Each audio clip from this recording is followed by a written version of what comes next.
सबसे पहले मैं दीपक वोरा सर, जो लोगों के मन में सवाल है, सबसे पहला सवाल ये कि जासूस ये कैसे तैयार होते हैं।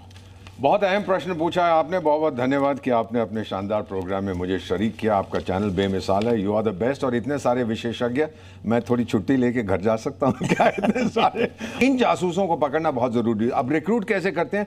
मैं अपनी पहली पोस्टिंग पे गया था फ्रांस में, बहुत साल हो गए हैं इसको, और उस समय यंग, गुड लुकिंग तभी भी हूँ, नॉट मैरिड। तो मुझे पता लगा कि जो ट्रेनिंग दी गई थी कि ये टैलेंट हंटिंग करते हैं, देखते हैं कि इसको पैसे की ज़रूरत है, ये ट्रैवल करना चाहता है या फिर संबंध बनाना चाहता है दूसरे जेंडर के साथ। तो काफ़ी मेरा ख्याल लोगों ने कोशिश की, बाद में समझे तो बिल्कुल बेकार का, इससे कोई फ़ायदा नहीं है, इसको सेड्यूस करने का, इसको रिक्रूट करने का। ये तीन चीज़ें मेन होती हैं कि कमज़ोरी क्या है, उसको स्पॉट करो और फिर उसकी तस्वीर लेके फैमिली को या उसकी सरकार को भेज दो। उसे कहे देखो भाई, अगर तुम चाहते हो कि नहीं भेजें आपकी सरकार को, तो एक छोटी सी फाइल में से एक क्लिपिंग निकाल के दे दो या एक फोटो दे दो।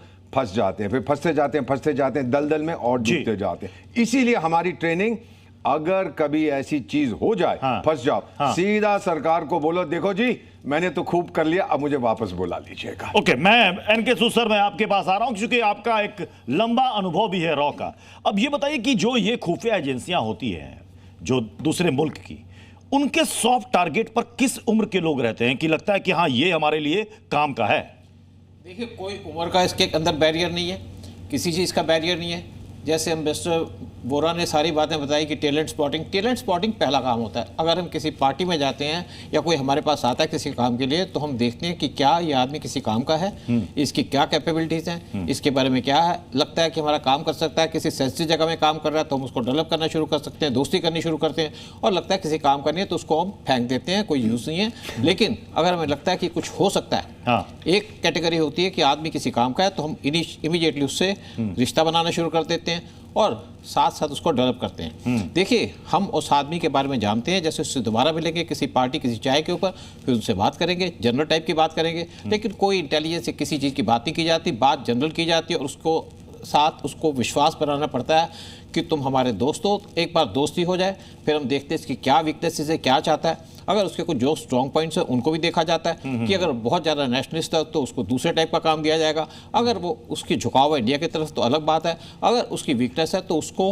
हम एक्सप्लॉइट करते हैं। कोई ज़रूरी नहीं है कि जिससे सांठगांठ की जा रही है इस्तेमाल करने के लिए वो ट्रैप में फंसी जाए, हो सकता है सामने वाला चालाक हो। देखिए, ट्रैप में फंसाने की बात नहीं होती।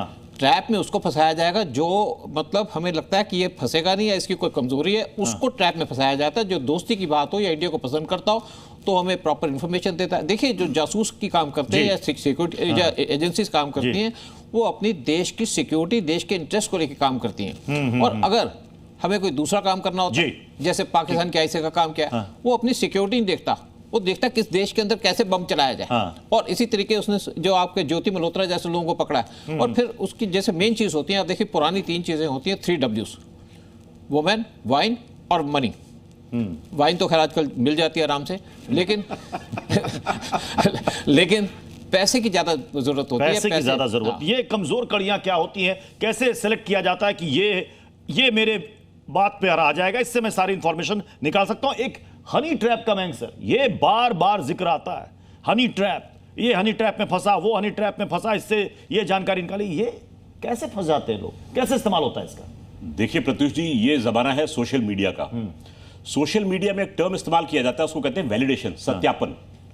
आजकल हम चाहते हैं कि हम जो कुछ पोस्ट करें सोशल मीडिया पे, उस पर अधिक से अधिक लाइक्स आए, अधिक से अधिक व्यूज आए।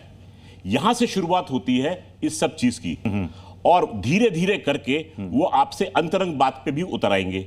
जब आपकी अंतरंग बात होगी तो आप कुछ ऐसी बात बोलेंगे या आप उसको ऐसा कोई चित्र भेजेंगे या उससे कुछ ऐसा चित्र रिसीव करेंगे। फिर वो व्यक्ति जो है वो आपको इस चित्र के जरिए ब्लैकमेल करेगा कि भाई मेरे पास में आपका ऐसा चित्र है या आपने ऐसी बात कही है, ये मैं आपके परिवार के सामने उजागर कर सकता हूं या कर सकती हूं। आप डर के मारे उसको कुछ ना कुछ सीक्रेट बताने की डर महसूस करेंगे। तो मेरा लोगों से यह आग्रह है कि पहले जब आपके पास में ऐसा कोई आग्रह आता है, कृपया शीशे में जाके अपनी शक्ल देखिए। क्या आप ऐसे सुंदर व्यक्ति से दोस्ती करने लायक हैं कि नहीं? मैं संजीव देशवाल सर, मैं आपके पास यही सवाल लेकर आ रहा हूं। अब आज के समय में अवेयरनेस हर किसी को है कि कोई मुझसे अगर कितनी नजदीकियां कर रहा है या कर रही है तो ये अचानक अनायास क्यों हो रहा है, तो वो तो खुद अवेयर है। फिर भी इसके बावजूद अगर वो हनी ट्रैप में फंस रहा है तो फिर कैसे? प्रत्युष जी, ये समझना पड़ेगा कि जो हनी ट्रैप है उसकी स्ट्रेटेजी काफी डेप्थ प्रोसेस है, ये इजी नहीं है। इसके लिए इंटेलिजेंस अपने टारगेट फिट करती हैं। टारगेट हमेशा दो तरीके के होते हैं। पहला टारगेट वो होता है कि आपको स्पेसिफिक इंफॉर्मेशन कहां से लेनी है, क्या आर्मी से लेनी है, पुलिस से लेनी है, बॉर्डर एरिया से लेनी है, और फिर आप उसी एरिया के किसी सब्जेक्ट को ढूंढते हैं, किसी टारगेट को फिट करते हैं और फिर उसकी वीक पर्सनैलिटी ढूंढते हैं। वीक पर्सनैलिटीज क्या होती हैं? वीक पर्सनैलिटीज होती हैं किसी को मनी ज्यादा चाहिए, कोई वुमनाइजर है, कोई लग्जरियस लाइफ जीना चाहता है, लेकिन उसको जो सैलरी मिल रही है, जो उसका बैकग्राउंड है, वो उसको उतना पुश नहीं कर रहा है, तो वो वीक पर्सनैलिटी हो जाती है। दूसरे टारगेट इंटेलिजेंस के वो होते हैं जिनको एसेट्स कहा जाता है, जिनको खुद बनाया जाता है, जैसे कि ज्योति मल्होत्रा। ये वो लोग होते हैं जो युवा होते हैं, जो एम्बिशियस होते हैं, जो चाहते हैं कि शॉर्टकट अपनाते हुए जल्दी से जल्दी अमीर बनना चाहे और लग्जरी लाइफ को जिया जाए। और इस पूरे प्रकरण के अंदर अगर आप देखेंगे तो ज्योति मल्होत्रा जैसे युवा हमारे लिए बहुत तकलीफदेह हैं, क्योंकि हमारा देश दुनिया की सबसे युवा शक्ति देश है। और ऐसे में अगर किसी युवाओं को अगर आप टारगेट बना लेंगे, एसेट बना लेंगे, तो यही युवा कल आपके देश के लिए बहुत बड़ी परेशानियां पैदा करेंगे। अगर किसी खुफिया एजेंसी ने किसी से ये काम करने के लिए कहा है तो वो अकेले तो ये काम कर नहीं सकता, वो अपने नीचे भी एक चेन तैयार करेगा। तो ये चेन तैयार करने की ट्रेनिंग उसको कहां से दी जाएगी कि तुम अपने साथ इतने लोगों को जोड़ो और ये इंफॉर्मेशन मुझे ला कर दो, ये वीडियो मुझे ला करके दो, ये डॉक्यूमेंट मुझे ला करके दो। देखिए प्रत्युष जी, जो आज का विषय है वो बड़ा ही संवेदनशील विषय है और ये इतनी गहराई में इसमें जाना पड़ता है और इसका परत दर परत प्याज के छिलके की तरह होती है, जितना छिलका निकालो निकलता चला जाता है। तो जो हनी ट्रैप की हम लोग बात कर रहे हैं, ये भी फिर कई तरह के होते हैं। एक होता है आप स्ट्रेट ट्रैप में आ गए, हनी के ट्रैप में आ गए। दूसरा होता है कि हनी ट्रैप की तरफ आप इंक्लाइंड हैं, लेकिन धीरे धीरे आपको डेवलप किया जा रहा है। ये तमाम सारे केसेस किए गए हैं। लेकिन आज के दौर में जो सबसे महत्वपूर्ण चीज है कि पहले जब कोई स्पाई अपना जासूस तैयार करता था तो उसको कवर लेना पड़ता था, मैन टू मैन अप्रोच करना पड़ता था। आजकल वो सब चीज बहुत आसान हो गया है और आजकल ये चीज सोशल मीडिया के जरिए जो है काफी ही आसान है और आईएसआई इस मामले में बहुत ही नोटोरियस है। आज हम ज्योति मल्होत्रा की बात कर रहे हैं या इसके पहले माधुरी गुप्ता जो एक हमारी फॉरेन सर्विस ऑफिसर्स थी जो पाकिस्तान में पोस्टेड थी, वो पकड़ी गई थी। तो इस तरह के लोग हैं, लेकिन ऐसे आए दिन बहुत सारे केस होते रहते हैं। अब यहाँ पर सबसे महत्वपूर्ण चीज, जरूरी नहीं है कि कोई हनी ट्रैप में जो फंस गया है वो स्ट्रेट जाके फंस गया है। पहले उसको किसी और चीजों पर अप्रोच किया जाता है और उसको पता नहीं चलता है कि क्या हो रहा है और धीरे धीरे वो उसमें जाके फंसता है। फिर उसकी टास्किंग होती है, टास्किंग की डिग्री बढ़ाई जाती है। पहले आपको बड़ा सरल सा इंफॉर्मेशन बोलेगा आने के लिए, फॉर एग्जांपल बोलेगा आप रेलवे स्टेशन पे चले जाइए और मिलिट्री स्पेशल ट्रेन कितने गए, तो इसके लिए जासूस की जरूरत नहीं है, बट उसको ओरिएंट किया जाता है। ये तो एक बात होगी। अब हनी ट्रैप पर मैं एक महत्वपूर्ण बात बताना चाहूंगा कि हनी ट्रैप में देखिए आइडेंटिटी कवर जो है बहुत इंपॉर्टेंट है। यदि कोई खूबसूरत लड़की या खूबसूरत महिला फेसबुक पर आपसे दोस्ती करती है और किसी न किसी तौर तरीके से आपको ये पता चल जाता है कि ये पाकिस्तान की है, तो आप शायद दोस्ती नहीं करेंगे, चाहे आपकी कितनी भी कमजोरी हो, वीकनेस हो। बट यदि वो कहती है कि मैं बेंगलोर से हूं, मैं केरला से हूं, कर्नाटका से हूं, मैं दिल्ली से हूं, मैं चंडीगढ़ से हूं, तो आपका इंक्लिनेशन बढ़ता है कि अरे ये तो इंडियन ही है और सही में ये फ्रेंड है। धीरे धीरे आपको वहां तक लाया जाता है एंड देन वो हैंड ओवर कर देता है। फिर हो सकता है वो चंडीगढ़ की हो, कुछ दिनों के बाद बोलेगी मेरी एक सहेली है जो दुबई में रहती है, आप उससे बात करो, मिलेंगे, हम लोग पार्टी करेंगे। तो इस तरह से फंसाया जाता है।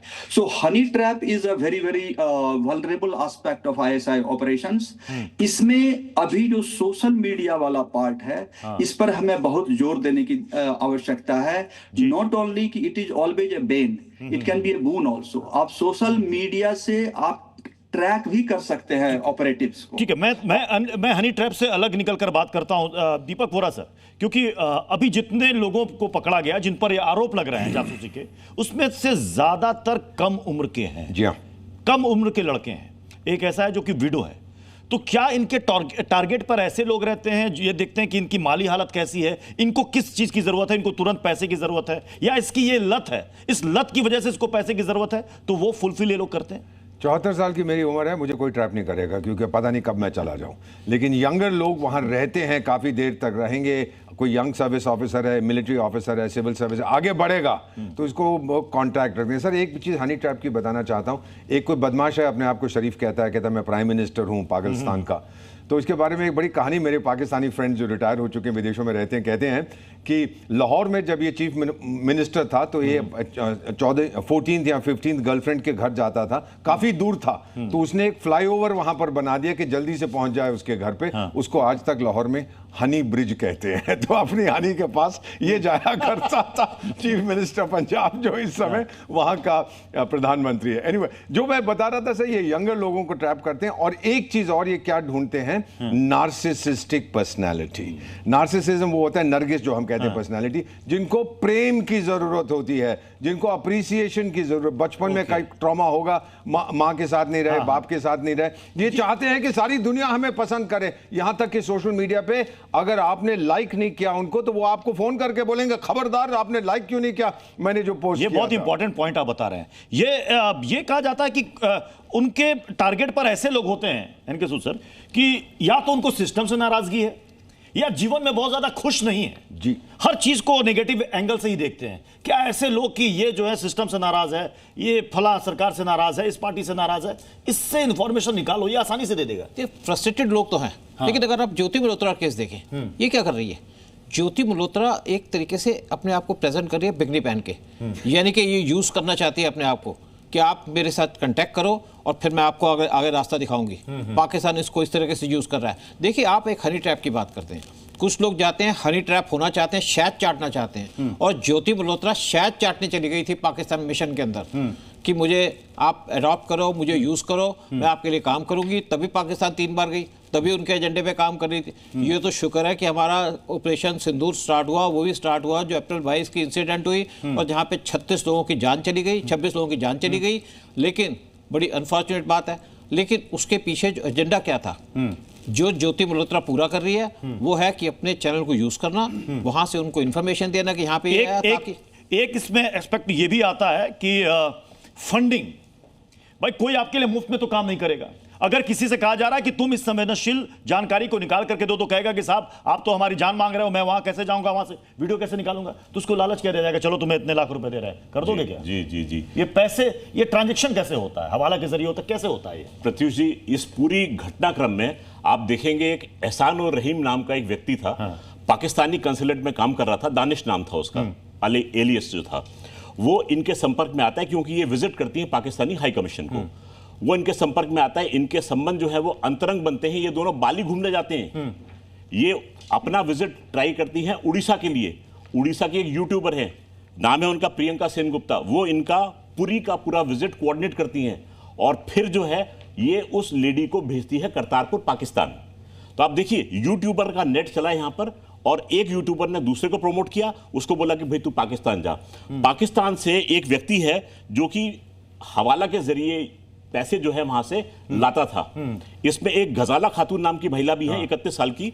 वो जो है उनको 30,000 रुपए इसी पाकिस्तानी दानिश ने दिए थे काम करने के लिए। अब देखिए कड़ियां कहां कहां जुड़ रही हैं, हरियाणा में भी है इस समय, दिल्ली में भी है और पंजाब में भी है। यानी कि बॉर्डर लाइन एरियाज के जितने लोग हैं, एक तो सिक्योरिटी गार्ड पकड़ा है इसमें, नौमान इलाही नाम का सिक्योरिटी गार्ड है जो कि तैनात था पानीपत में, वो भी रिक्रूटेड था। एक 25 साल का स्टूडेंट, MA फर्स्ट ईयर का स्टूडेंट, वो भी पकड़ा गया है। नाम उसका है देवेंद्र सिंह ढिल्लों जी।